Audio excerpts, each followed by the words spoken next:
लोकसभा चुनाव लड़ने गया तो वो खाट का लौट के संपत्ति ले गया, चुनाव में आया ही नहीं।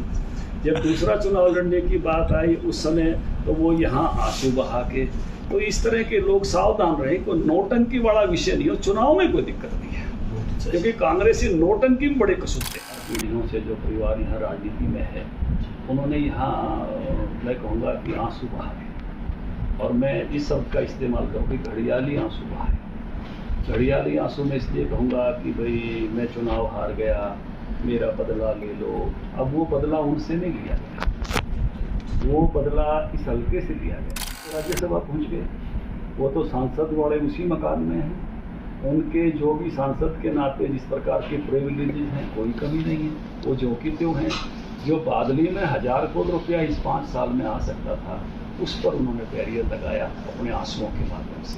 तो बादली के लोगों को समझना पड़ेगा कि ये आदमी अपने बदले के लिए बादली हल्के का नुकसान कर गया। मेरी खूबी काम करने में ज़्यादा है, बातें बनाने में थोड़ी सी कम है। कुछ दलों के कार्यकर्ता बातें बनाने में बहुत तगड़े हैं।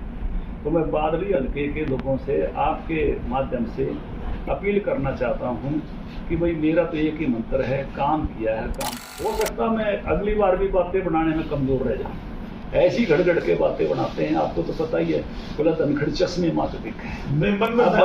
अब बताओ कौन सा नेता है जो चश्मे माँ के नहीं देखता, जिसके भी चश्मे लाग रही। अब ये कोई इशू है क्या? मेरे खिलाफ कोई मुद्दा नहीं था, क्योंकि मैं दिल से ये मानता हूँ कि हमने ईश्वर को कहीं देखा है तो जनता जनार्दन को देखा। चुनाव आया, उसके जो परिणाम थे पक्ष में नहीं आए, इसमें हम सोच सकते हैं नहीं? बिल्कुल सोचना चाहिए। हमेशा हर बात आपको कोई ना कोई अध्ययन का मौका देती है, और निश्चित रूप से देखिए, एक तो सारे कार्यकाल में देखता हूँ लोगों का प्यार मिलने में मुझे कोई कमी नहीं है।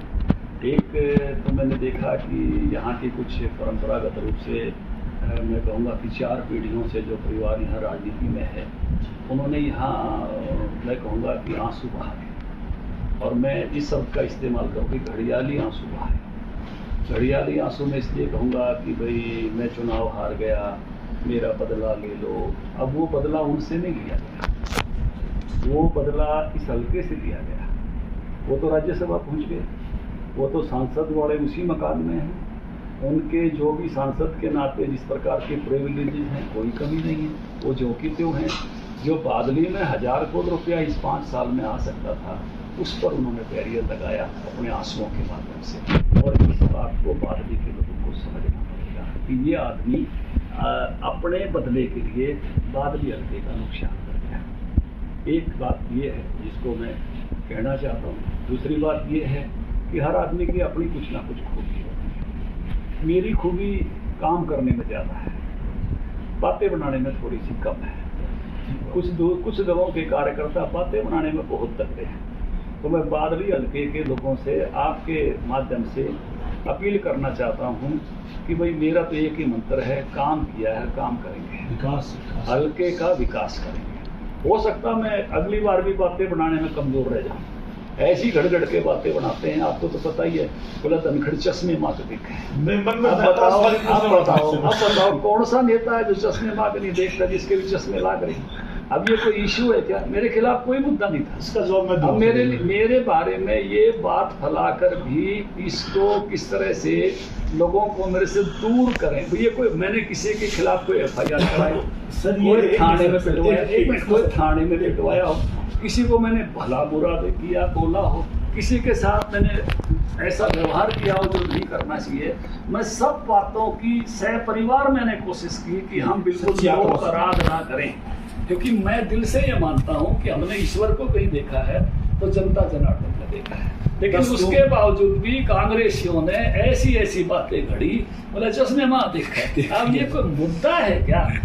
दीपेंद्र हुड्डा इस बार विधानसभा चुनाव बारडोली से लड़ रहे हैं, बहुत अच्छी बात है, और जो अभी सामने आएगा बिल्कुल।